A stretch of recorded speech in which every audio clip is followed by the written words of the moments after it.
राधा वल्लभ श्री हरिवंश। मैं हूं आपके साथ प्रियंका तिवारी और स्वागत करती हूं आप सभी का आज के इस नए वीडियो में। आज हम माथे पे लगाई जाने वाली बिंदी के विषय में चर्चा करने वाले हैं।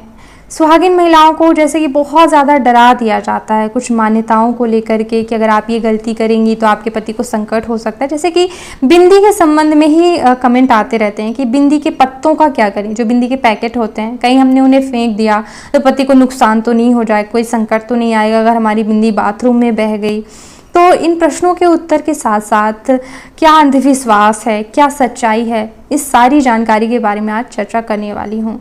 साथ साथ कुछ महिलाएं जो है बिंदी नहीं लगाना चाहती, आज की लाइफ स्टाइल को भी फॉलो करना ज़रूरी होता है और अपनी संस्कृति भी, तो दोनों का तालमेल कैसे बनाया जा सकता है। साथ ही साथ एक बहुत महत्वपूर्ण बात कि हम देखिए पूरा जीवन अपना डर में तो व्यतीत नहीं कर सकते हैं ना, डरते हुए कि मतलब हमने कोई गलती कर दी तो कहीं ये तो नहीं हो जाएगा, कहीं वो तो नहीं हो जाएगा।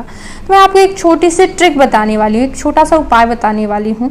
उसको अगर आप करेंगे तो चाहे कोई भी गलती होती रहे, क्योंकि देखिए हम 16 श्रृंगार करते हैं, किस किस श्रृंगार में कौन कौन से नियम को ध्यान में रखें। घर गृहस्थी पूजा पाठ में भी बहुत सारे नियम होते हैं, किन किन नियमों को हम ध्यान रखेंगे। छोटी सी गलती हो जाती है तो नुकसान सच में होता है परिवार को। और ये उपाय भी इतना सरल है कि जैसे पलक झपकना। तो इस उपाय को करने से आप संतुष्ट हो सकती हैं कि आपसे कोई भी गलती होती रहती है, आपके परिवार को कोई भी नुकसान नहीं होगा। आप एक सुरक्षा कवच बना सकती हैं अपने परिवार के लिए, अपने लिए। चलिए सबसे पहले बिंदी से जुड़े एक महत्वपूर्ण सवाल के बारे में बात कर लेते हैं। जैसे कि महिलाएं पूछती हैं कि पुरानी बिंदियों का क्या करें। सबसे पहले मैं अपनी चीज़ें आपको बताना चाहती हूँ ताकि जो है आपको जानकारी या फिर मुझे समझाने में आसानी रहेगी।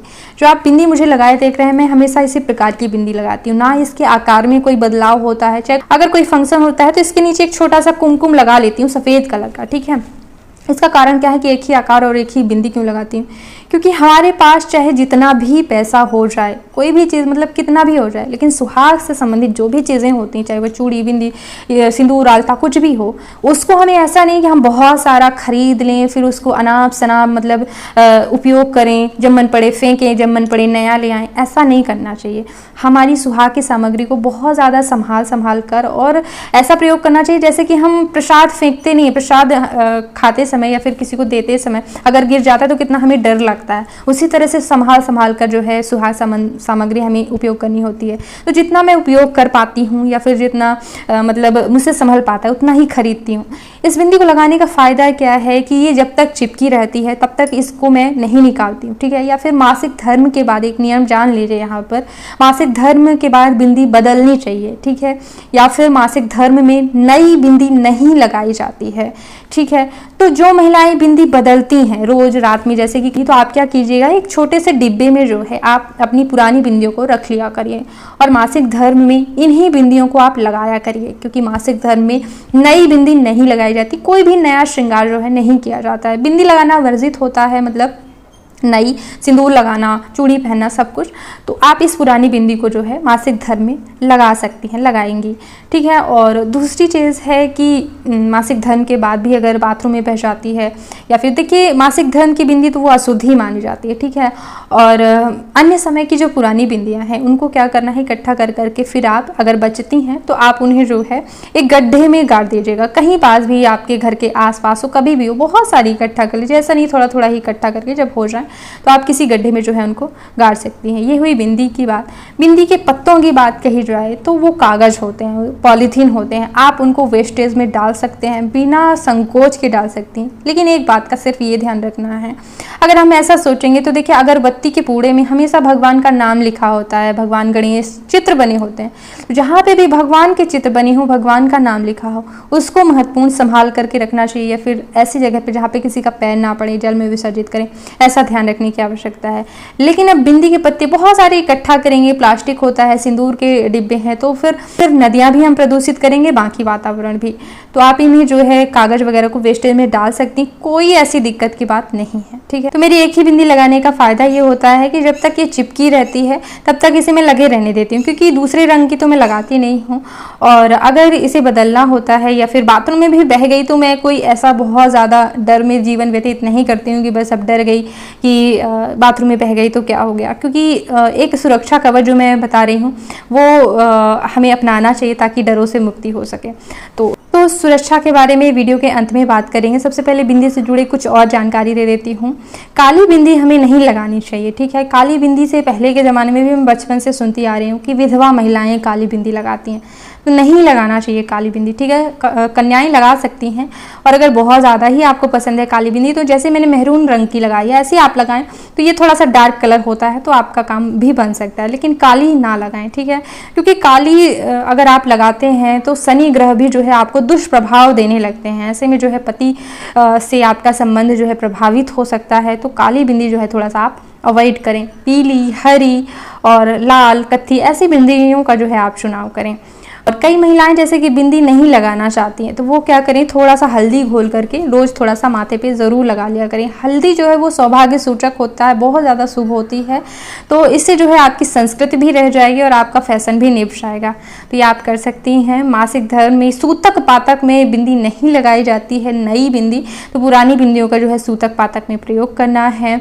दक्षिण दिशा की ओर मुख करके कोई भी श्रृंगार नहीं करते हैं तो बिंदी भी बिल्कुल ना लगाएं। बाल खोल करके कोई श्रृंगार नहीं करते हैं तो ध्यान रखें, बिंदी सिंदूर लगाते समय बाल बांध ही लिया करें, चाहे एक ही रबड़ लगाएं।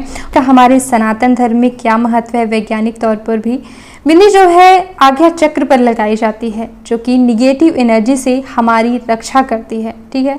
तो ज़रूर लगानी चाहिए बिंदी, ताकि हमारा दाम्पत्य जीवन भी अच्छा रहे, आकर्षण का केंद्र बनी रहती है। आप देखिए अगर बिंदी लगा लें, हर महिला बहुत सुंदर लगती है, सजी धजी महिला। अगर अच्छी चीज़ें हम देखते हैं, अच्छा सुबह सुबह शीशा देखना इसीलिए मना होता है क्योंकि हमारे बाल बिखरे होते हैं, मतलब इतना मुरझाया अजीब सा चेहरा रहता है। हम अच्छी चीज़ें, सुंदर चीज़ें देखते हैं तो पॉजिटिव पूरा दिन गुजरता है, और निगेटिव चीज़ें देखते हैं तो निगेटिव पूरा दिन गुजरता है, फिर अशुभ अशुभ ही होता रहता है दिन भर। तो इसीलिए जो है हमें सुंदर बने रहना चाहिए पति के सामने, क्योंकि बाहर जाना होता है उनको, तो उनके साथ अच्छा ही घटित हो। क्योंकि सौभाग्यवती महिला जो कि श्रृंगार करे हुए होती हैं तो उनके दर्शनों को शुभ बताया गया, शुभ सगुन बताया गया, इसलिए जो है पति के सामने हमेशा श्रृंगार करके ही जाना चाहिए, बिंदी लगाए ही रहना चाहिए। उपाय के बारे में, जिसको करने के बाद जो है चाहे हम कितनी भी गलतियां करते रहें, एक सुरक्षा कवच बन जाता है और हम अपने परिवार को जो है सुरक्षित रख सकते हैं, संकटों से बच सकते हैं, एक संतुष्टि, डरों से मुक्ति रहती है। तो उपाय है नाम जप करना। जी हाँ, जब भगवान का नाम बहुत ज़्यादा पावन होता है, ग्रह नक्षत्रों की स्थिति सुधरने लगती है। नाम जब हम करते हैं, किसी भी ज्योतिषी के पास जाएं, कोई भी कुंडली दिखाने जाएं, हमेशा सबसे पहले ग्रहों का जप करने के लिए बताया जाता है, ग्रहों का मंत्र जप। तो अगर आप ग्रहों के स्वामी का नाम जप करते हैं, सभी समस्याओं से मुक्ति मिलती है। जिस मनोकामना से भजें उस मनोकामना की पूर्ति होती है, क्योंकि कहते हैं ना कि भगवान भाव ग्रहण करते हैं, तो जिस भाव से आप भगवान को भजते हैं उस भाव की पूर्ति होती है। इसीलिए जो है हमेशा नाम जप जरूर करते रहना चाहिए। झाड़ू, पोछा, बर्तन, कोई भी काम करते हुए जो है आप नाम जप कर सकती हैं। खाना बनाते समय जो है ज़रूर नाम जप करना चाहिए। इससे नाम जप होता क्या है, अपने इष्ट देव का नाम लेते रहना, जैसे कि सीताराम सीताराम, राधा कृष्ण शिव शिव शिव, राधा राधा, राम राम। जो भी आपको इष्ट देव प्रिय लगते हैं, उनके नाम प्रिय लगते हो, लक्ष्मी नारायण, जो भी प्रिय लगते हो नाम, आप उनका जप कर सकते हैं। एक ही नाम का चुनाव करना है। और भी नाम जप की क्या विधि होती है उसके लिए अलग से वीडियो मैंने बनाया हुआ है। कई महत्वपूर्ण वीडियो देती रहती हूँ जो भी ग्रंथों शास्त्र पढ़ती हूँ। एक बार चैनल पे उन्हें देखने के लिए ज़रूर आइएगा। इस वीडियो को देखने के लिए बहुत बहुत धन्यवाद। राधे राधे।